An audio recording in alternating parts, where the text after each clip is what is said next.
As manchetes dos jornais e noticiários de rádio e televisão brindam-nos todos os dias com notícias belíssimas. Real chega a deflação este mês. Inflação deve chegar a zero. Será que isso é verdade mesmo? Será que está havendo mesmo estabilização? A inflação é um processo em que os preços vão aumentando progressivamente, em função de diversos fatores. No Brasil, como 2/3 da população vivem numa economia de subsistência, é completamente falsa a tese de que a inflação brasileira é uma inflação de demanda, de consumo. A inflação brasileira é uma inflação de custos. Como no custo final de um produto estão sempre embutidos os impostos e as taxas de juros, é teoricamente impossível acabar com a inflação mantendo-se tão elevados os impostos e tão gigantescas as taxas de juros. Qual foi então o milagre do Plano Real?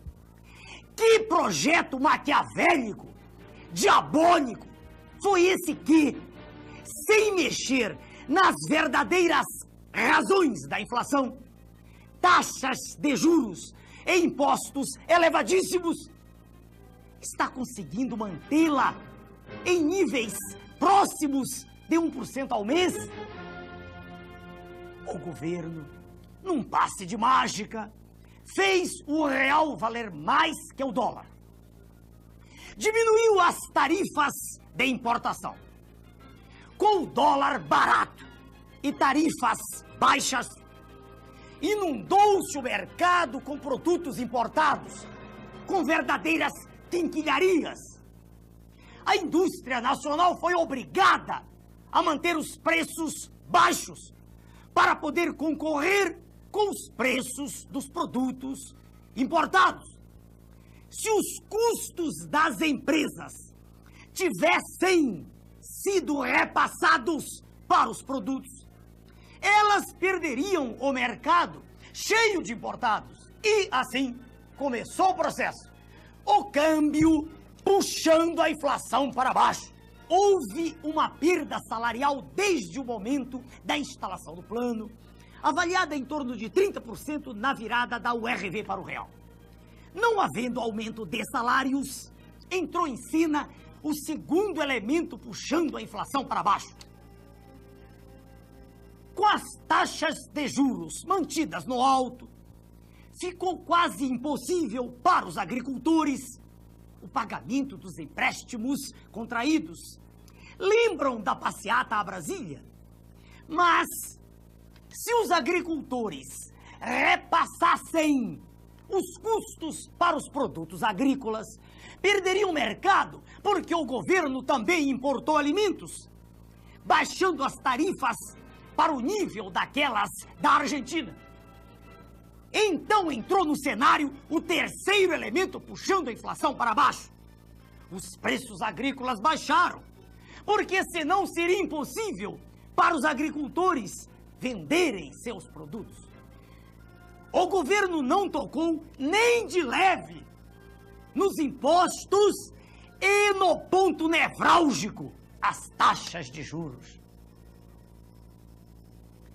A questão crucial da inflação brasileira, escondida pela imprensa, que é podre, é a alta taxa de juros com que se pagam os títulos da dívida mobiliária.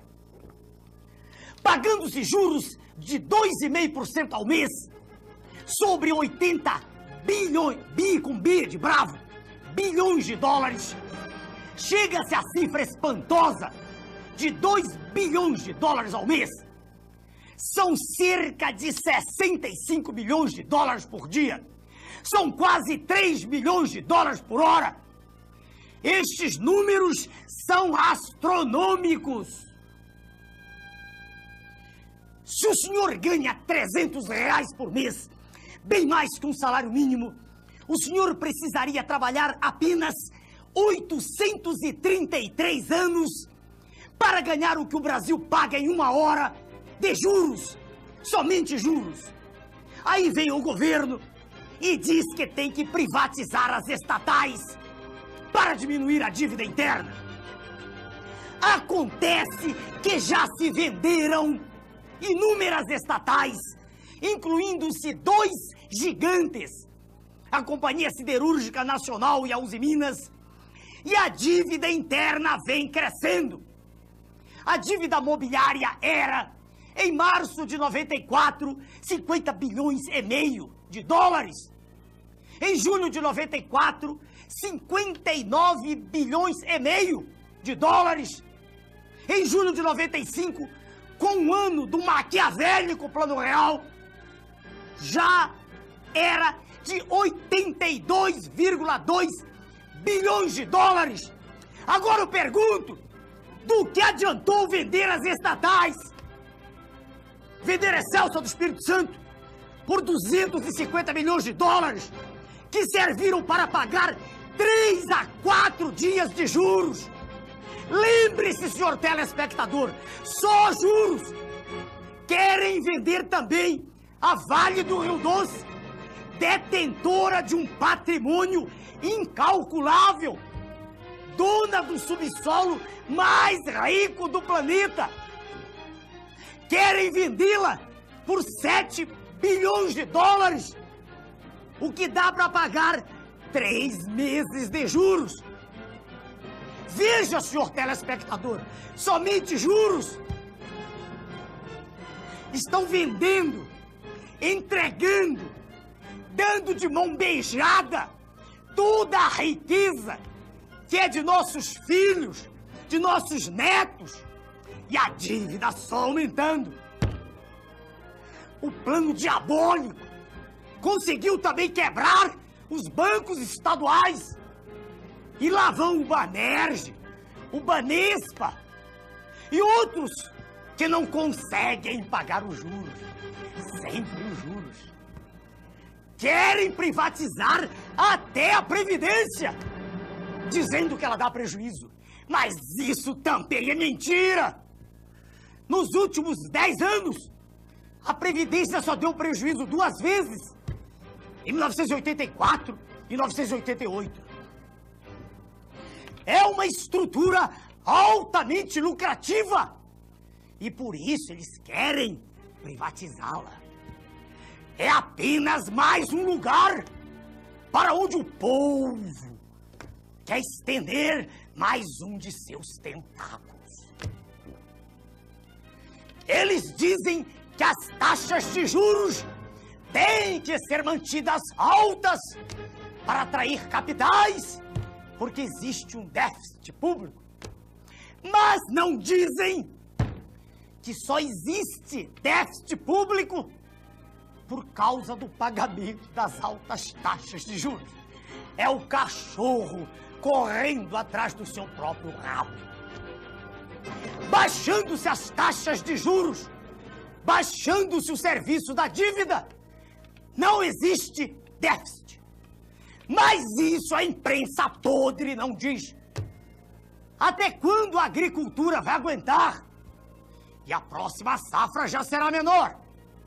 Até onde as diversas classes trabalhadoras vão suportar as perdas salariais? Até que nível vão fazer descer a atividade industrial? Quantos milhões a mais de pessoas estarão desempregadas? Já são cerca de 10 milhões de desempregados. Segundo o levantamento realizado em várias fontes pelo ilustre professor Marcos Coimbra, conselheiro e perito de economia da Escola Superior de Guerra e membro do nosso partido.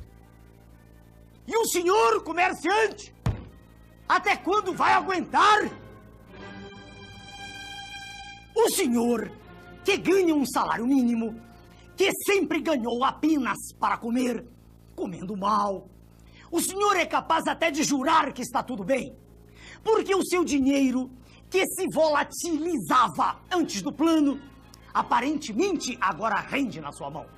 Isso é verdade. Mas o que o senhor não sabe, porque eles não deixam o senhor saber, é que a situação atual está sendo artificialmente mantida. Mais à frente, o plano vai estourar, com certeza. Não dá para dizer em que momento isso vai ocorrer. Eles já quebraram a agricultura, criaram uma inadimplência monstruosa. Vejam os senhores a que nível absurdo chegaram os títulos protestados, as concordatas e as falências. Não por culpa dos devedores, mas pela impossibilidade absoluta de quem trabalha, de quem produz, concorrer com a agiotagem institucionalizada pelo governo e aplaudida pela imprensa, que é podre. O plano é destruidor, cínico e desumano. Destruidor porque está deteriorando toda a atividade produtiva do país. Cínico porque se apresenta como a salvação, quando na verdade está levando nossa terra para o abismo. Desumano porque, à semelhança do que estão fazendo com a Argentina, com o México e toda a América Latina, faz crescer em todos os cidadãos a falta de confiança no trabalho, no governo, nas pessoas e no futuro da nação. Esta é a verdade sobre o plano real. Meu nome é Ernesto. Professor Bautista Vidal, eu acabei de ler o seu livro, O Esfacelamento da Nação. Eu não sei se eu fiquei indignado ou assustado. O que é que o levou a escrever esse livro extraordinário? Eu não entendia, doutor Ernesto, como é que um país mais rico do planeta, potencialmente rico, tinha seu povo na miséria e a nação inviabilizada no seu futuro. Então eu resolvi fazer uma análise global das políticas que levaram a isso e terminei constatando que elas têm origem externa e elas fazem parte de um conjunto harmônico que leva necessariamente ao desastre. Por exemplo, nós produzimos hoje, apenas com 13% do território, alimentos para alimentar 500 milhões de pessoas. Nós somos apenas 145 milhões e temos 30 milhões submetidos ao genocídio da fome. Nós estamos matando 1.600 crianças por dia de fome todos os dias. Genocídio mesmo. Todos os dias. A que o senhor atribui isso, professor? Quer dizer, como é que nós chegamos a isso? Isto, como eu falei, é resultado de um processo que foi se montando ao lado do tempo, de políticas vindas, em geral, de fora e com a conivência da nossa classe dirigente servil e que está levando... Exemplifique. Desculpe, para os nossos telespectadores, tem exemplos concretos. Vamos tomar no campo econômico. Isso. Por exemplo, o Brasil detém praticamente o monopólio do quartzo de primeira qualidade do planeta Terra. O quartzo é a matéria-prima essencial para todas as atividades do campo eletrônico, microcircuitos, circuitos integrados, computadores. Nós vendemos esse quartzo, que nós já temos o monopólio mundial, por 40 centavos de dólar e depois, quer dizer, compramos o mesmo quartzo empacotado por 3.405 mil dólares. A energia do Cury, um outro exemplo, nos custa 42 dólares, o preço internacional é 52, entretanto nós vendemos a 10, 12, 7. Sim, isso é imposto. É imposto porque nós aceitamos. Evidente. Que os dirigentes aceitam. Evidente. Professor, uma conversa que anda por aí, badalada, todo mundo fala, é a questão do Estado mínimo. Como é que o senhor vê isso? Eu acho isso uma grande bobagem. Não existe Estado mínimo nem Estado máximo, existe o Estado necessário. O Estado é o instrumento institucional e jurídico de execução do projeto de um povo, do projeto nacional. Fale um pouquinho sobre isso, um projeto nacional. Projeto nacional é uma questão de atitude. Nós precisamos parar de dizer não à inflação, não à miséria, não à corrupção. Nós temos que dizer sim. sim ao pleno emprego, sim à produção das nossas riquezas, ao progresso da agricultura, da indústria, da educação, da tecnologia. O oposto que tá aí, né, professor? Exatamente O oposto que tá aí. Exatamente o oposto. Ainda, quando o senhor fala nisso, mostrando que o Estado tem que ser forte, quer dizer, né? Eu digo ao senhor o seguinte: essa história das privatizações não está inserida nisso, não? Não está dentro do contexto? Claro, claro.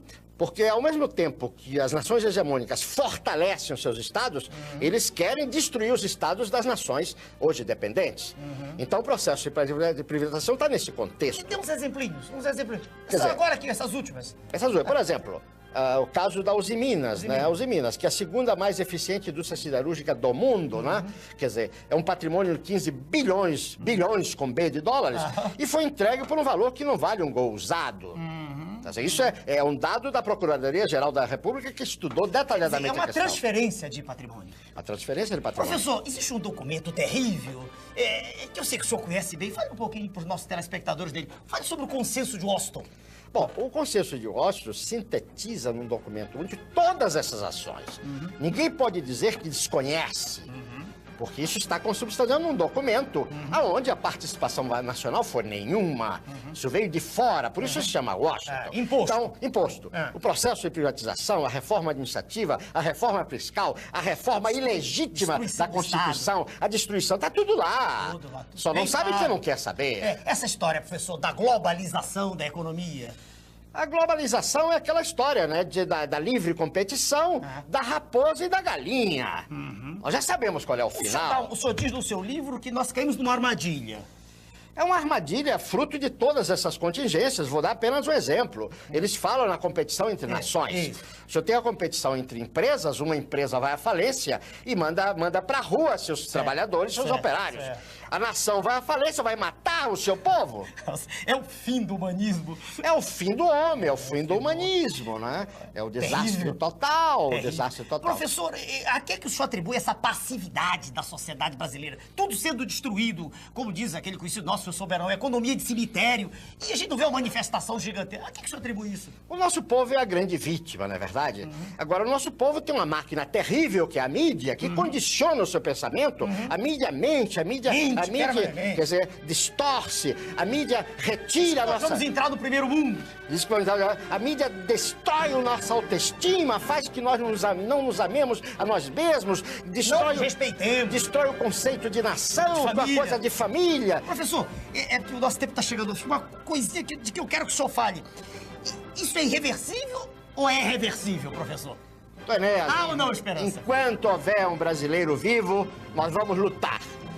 E vamos fazer história. Essa questão do fim da história. Enquanto houver um brasileiro vivo, nós vamos lutar e vamos resgatar tudo isso. E vamos fazer da nossa Terra o maior país do planeta. Vamos fazer a maior civilização que o homem já viu sobre a Terra. Professor, muito obrigado pela sua presença no nosso programa. Obrigado.